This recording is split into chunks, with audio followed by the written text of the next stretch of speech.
अब मैत्रेय ऋषि कहते हैं, विदुर जी, इस प्रकार हमने आपको मनु महाराज की तीनों बेटियों का चरित्र श्रवण कराया। देवहूति का भी चरित्र सुनाया, आकुति का भी सुनाया और प्रसूति का भी सुनाया।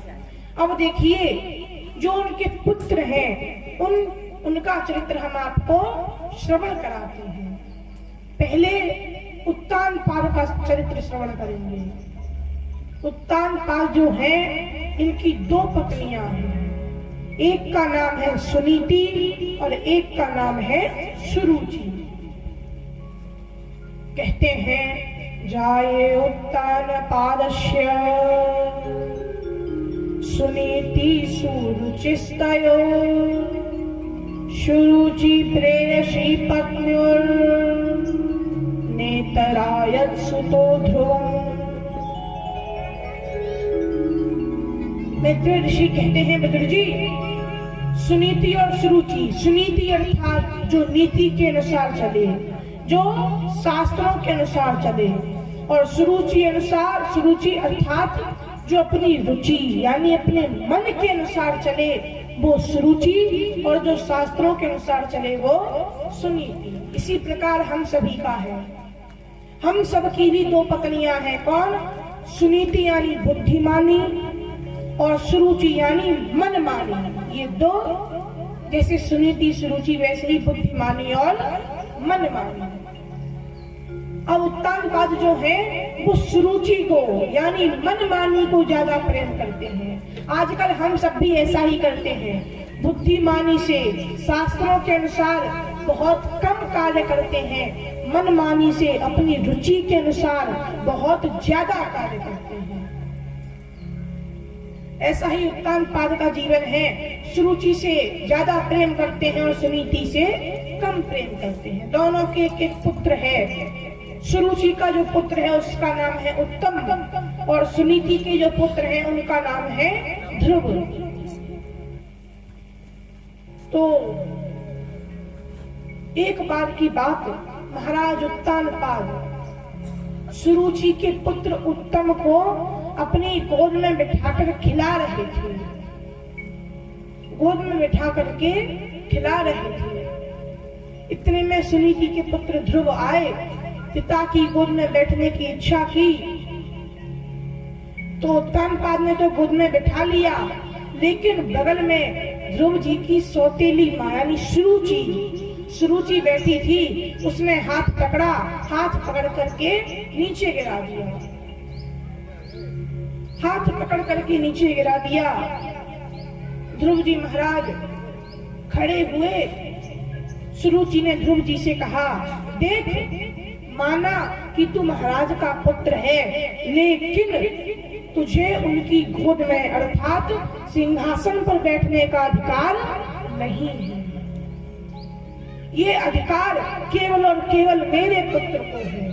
इसीलिए यदि तुझे सिंहासन पर बैठना है तो जा, तपस्साराध्य पुरुषम त्वाद्यम ईश्वरम, उस ईश्वर की द्यम ईश्वरम, उस ईश्वर की जाकर के तपस्या कर, उस ईश्वर की आराधना कर।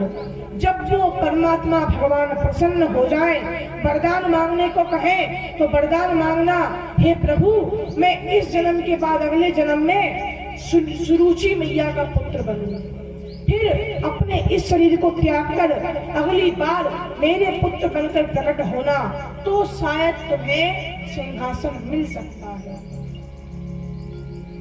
इस प्रकार कहा। ध्रुव जी महाराज रोते रोते मैया के पास गए, सुनीति मैया के पास। सुनीति मैया ने पूछा, बेटा क्या बात है, क्यों रो रहे हो? तो ध्रुव जी का कंठ अवरुद्ध हो गया, कुछ बोल ना पाए। उनके साथ जो उनके मित्र थे उन्होंने सारी बात बताई। तो मैया ने कहा, बेटा इसमें तेरी मैया ने गलत ही क्या कहा? उसने केवल इतना ही तो कहा कि जा करके भगवान की तपस्या कर, इसके अलावा उसने क्या कहा? तो देख बेटा, भगवान की तपस्या, भगवान की भक्ति, भगवान की आराधना प्रत्येक मनुष्य को करनी चाहिए। केवल तुझे ही नहीं, प्रत्येक मनुष्य को करनी चाहिए। इसीलिए उसने कुछ भी गलत नहीं कहा। बेटा तू बिल्कुल भी मत रो, तू जा और जाकर के भगवान की तपस्या कर। भगवान की तपस्या तो सभी को करनी चाहिए। ध्रुव जी ने कहा अच्छा मैया मुझे ये बताओ ये भगवान मिलेंगे? सर्वत्र समाना हरि व्यापक सर्वत्र समाना। प्रेम से प्रकट होते जाना। सिया राम जय जय राम। सिया राम जय जय राम।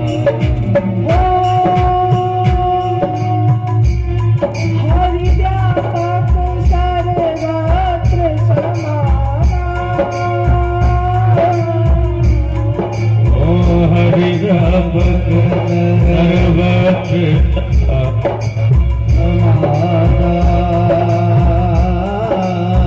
प्रेम से प्रकट होते जाना। सिया राम जय जय राम। सिया राम जय जय राम। मंगल भवन सभी लोग और जोर से थोड़ा प्रभु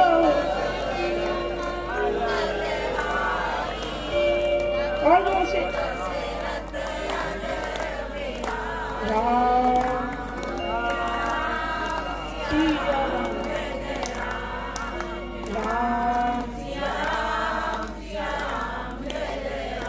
राम सिया राम जय जय राम। भगवान सब जगह है, हरि व्यापक सर्वत्र समाना।